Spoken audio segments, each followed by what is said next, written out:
नमस्कार मित्रांनो, माहितीरंजन चॅनलवर तुमचं मनापासून स्वागत. मित्रांनो, द केरळ स्टोरी या चित्रपटाची खरी कहाणी माहितीरंजन चॅनलवर मागील भागात आपण पाहिली.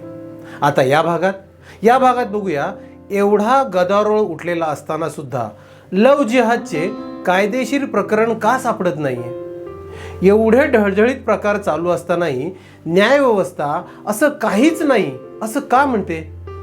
चला बघूया. मित्रांनो, तुम्हाला जर आपले व्हिडिओ आवडत असतील तर नक्की त्याला लाईक आणि शेअर करा. तसेच न विसरता माहितीरंजन या आपल्या चॅनलला आठवणीने सबस्क्राईब करा. मित्रांनो, पहिला प्रश्न असा पडतो की प्रेमाच्या जाळ्यात अडकून मुलींना मोठ्या प्रमाणावर इस्लाम धर्मात घेतले जात असल्याचे द केरळ स्टोरीमध्ये दाखवण्यात आले.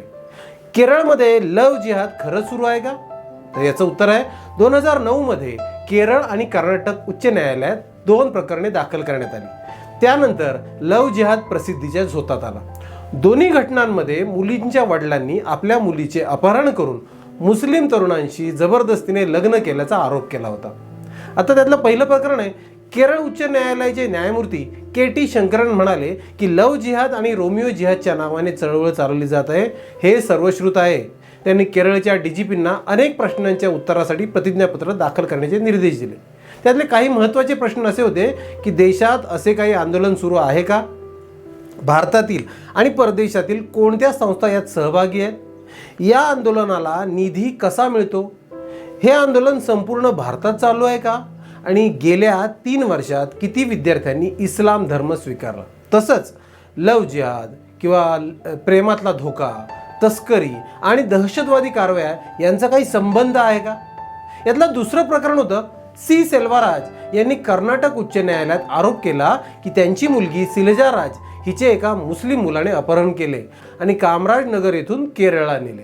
तिथे त्यांना मदरशात इस्लामचा पाठ शिकवण्यात आला आणि नंतर धर्मांतर करून लग्न केले. सिलजा राज पुढे कोर्टात येते आणि कोर्टाला सांगते की तिने धर्मांतर केले आणि स्वतःच्या इच्छेने लग्न केले. यानंतर न्यायालयाने लव जिहाद आंदोलनाच्या तपासासाठी कर्नाटकच्या DGPंच्या नेतृत्वाखाली SIT स्थापन केली. दोन्ही प्रकरणांमध्ये लव जिहाद निराधार असल्याचे म्हटलेले आहे. कर्नाटकमध्ये स्थापन करण्यात आलेल्या SITच्या अहवालात म्हटले आहे की कर्नाटकातील सर्व जिल्ह्यांमध्ये 24 पथके पाठवण्यात आली होती, पण लव जिहादचा कोणताही पुरावा सापडला नाही. धर्मांतरानंतर सिलजा राजचे लग्न हे लव जिहाद नव्हते असे SITने म्हटले आहे. यानंतर कर्नाटक हायकोर्टाने आदेश दिला की सिलजा आपल्या पतीसोबत राहू शकते आणि तिला पाहिजे तिथे ती जाऊ शकते. केरळचे DGP जेकब पुन्नोस यांनी 18 ऑक्टोबर 2009 रोजी न्यायालयात प्रतिज्ञापत्र दाखल केले. त्यात सर्व जिल्ह्यांच्या SPंचे 14 रिपोर्ट्स आणि राज्य, CID, पोलीस, गुप्तचर, विशेष सेल आणि गुन्हे शाखेच्या प्रमुखांच्या 4 अहवालांचा समावेश आहे. यामध्ये केरळ उच्च न्यायालयाने विचारलेल्या सर्व प्रश्नांची नकारार्थी उत्तरे देण्यात आलेली आहेत. म्हणजेच लव जिहादसारखे कोणतेही आंदोलन सुरू नाही किंवा त्यामागे कोणतेही षडयंत्र नाही. गेल्या 15 वर्षात पहिल्यांदाच असे प्रकरण समोर आल्याचे सांगण्यात आले. DGPने या रिपोर्टमध्ये म्हटले आहे की अशा आरोपांची कोणतीही ठोस उदाहरणे अस्तित्वात नाहीत, पण काही सूत्रांकडून मिळालेल्या माहितीत आणि आरोपांमध्ये लव जिहाद बाबतच्या गोष्टी सांगण्यात आल्या आहेत. पोलिसांचा इंटेलिजन्स सेल सर्व शाळा आणि महाविद्यालयांवर नजर ठेवेल आणि अशा प्रकरणात कडक कारवाई करेल. न्यायमूर्ती के.टी. शंकरन यांनी 26 ऑक्टोबर 2009 रोजी शहेनशाह आणि सिराजुद्दीन यांना त्यांच्या अटकपूर्व जामीन अर्ज मागे घेण्यास नकार दिला होता. त्यानंतर मात्र न्यायमूर्ती नंबियार यांनी तिरुवनंतपुरम आणि एर्नाकुलमच्या जिल्हा न्यायाधीशांकडून या प्रकरणाचा सविस्तर रिपोर्ट मागवला. दोन्ही जिल्हा न्यायाधीशांच्या अहवालात लव जिहाद किंवा धर्मांतराच्या कटाचा कोणताही पुरावा नव्हता. यानंतर न्यायमूर्ती नांबियार यांनी 10 डिसेंबर 2010 रोजी शहेनशाह आणि सिराजुद्दीन यांच्यावरील FIR रद्द करून त्यांची निर्दोष मुक्तता केली. बघा, 2016 रोजी केरळमध्ये लव जिहाद पुन्हा चर्चेत आला. 25 वर्षीय अखिला ही वायकोम शहरात होमिओपॅथीमध्ये पदव्युत्तर शिक्षण घेत असून तिने इस्लाम धर्म स्वीकारला आणि हादिया हे नाव धारण केले. तसेच तिने तिच्या पालकांना न सांगता शफीन नावाच्या मुस्लिम मुलाशी लग्न केले.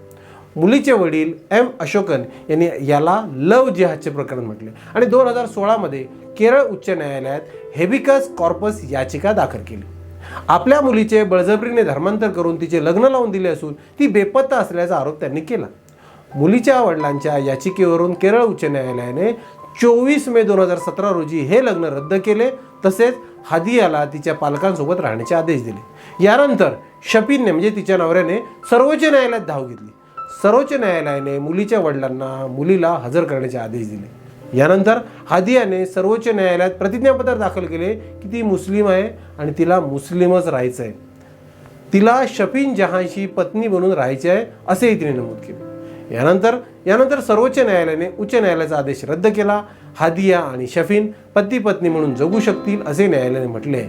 त्याचबरोबर लव जिहादच्या कटाचा तपास सुरू ठेवण्याचे आदेश न्यायालयाने NIAला दिले. 18 ऑक्टोबर 2018 रोजी हिंदुस्तान टाइम्सने आपल्या एका वृत्तात म्हटले आहे की NIAने केरळमधील लव जिहाद प्रकरणाचा तपास बंद केला आहे. सर्वोच्च न्यायालयाच्या आदेशानुसार NIAने केरळमध्ये अन्य धर्मातील 11 विवाहांची चौकशी केली. एजन्सीला असे आढळले की कोणत्याही परिस्थितीत असे आढळलेले नाही की तरुण किंवा महिलेला धर्मांतर करण्यास भाग पाडले गेले. म्हणजेच आजपर्यंत लव जिहादचे कोणतेही भक्कम पुरावे देशात सापडलेले नाहीत. मग प्रश्न असा पडतो, द केरळ स्टोरी या चित्रपटाच्या टीजरमध्ये केरळमध्ये 32,000हून अधिक मुली बेपत्ता झाल्याचा दावा करण्यात आला आहे. ट्रेलरमध्येही हजारो मुली धर्मांतरानंतर ISISमध्ये सामील झाल्याचे सांगण्यात आले. या दाव्याला किती तथ्य आहे?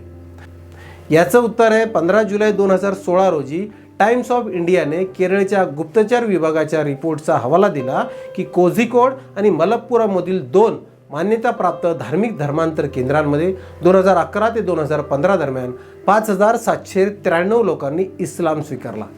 या अहवालात सरकारी अधिकाऱ्यांच्या हवाल्याने असा दावा करण्यात आला आहे की अपरिचित केंद्रांमध्ये होणाऱ्या धर्मांतरांची संख्या जास्त असू शकते. इस्लाम धर्म स्वीकारणाऱ्यांपैकी निम्म्या लोकांमध्ये महिला असल्याचे रिपोर्टमध्ये सांगण्यात आले.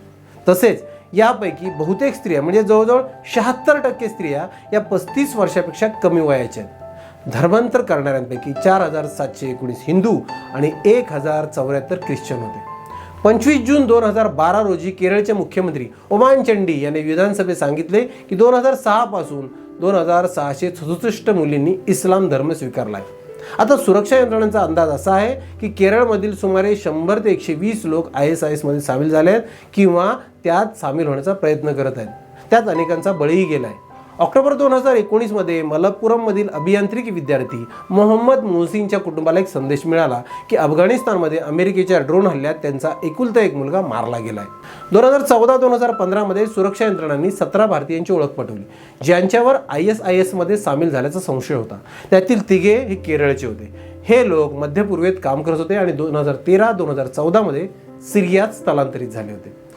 मे-जून 2016 केरळमधील सुमारे 2 डझन लोक ज्यात महिला आणि मुलांचा समावेश होता ISISमध्ये सामील होण्यासाठी गेले होते. तपासात ISISचे कासागोर मॉडेल उघडकीस आले. बेपत्ता झालेल्यांपैकी बहुतांश जण याच जिल्ह्यातील आहेत. म्हणजेच केरळमध्ये धर्मांतर करून ISISमध्ये सामील होण्याची प्रकरणे आहेत, पण ही संख्या कमी आहे. 32,000 अजिबातच नाही. मग पुढचा प्रश्न येतो की द केरळ स्टोरीमध्ये केरळमधून बेपत्ता झालेल्या मुली ISISमध्ये सामील झाल्याचं दाखवण्यात आलं. यात किती तथ्य आहे? मित्रांनो, उत्तर असं आहे की केरळमधील 4 महिला 2016-2018 आपल्या पतीसह अफगाणिस्तानातील नांगरहार इथे पोहोचल्या होत्या. अफगाणिस्तानात वेगवेगळ्या हल्ल्यात त्यांचे नवरे मेले. नोव्हेंबर आणि डिसेंबर 2019 अफगाण अधिकाऱ्यांसमोर आत्मसमर्पण करणाऱ्या ISISच्या लढवय्यांपैकी या महिला होत्या. 2021 भारत सरकारच्या एका वरिष्ठ अधिकाऱ्याने सांगितले की या 4 महिलांना भारतात येऊ दिले जाणार नाही. मग पुढचा प्रश्न येतो, या सगळ्यांमागे काही संघटित टोळी आहे का?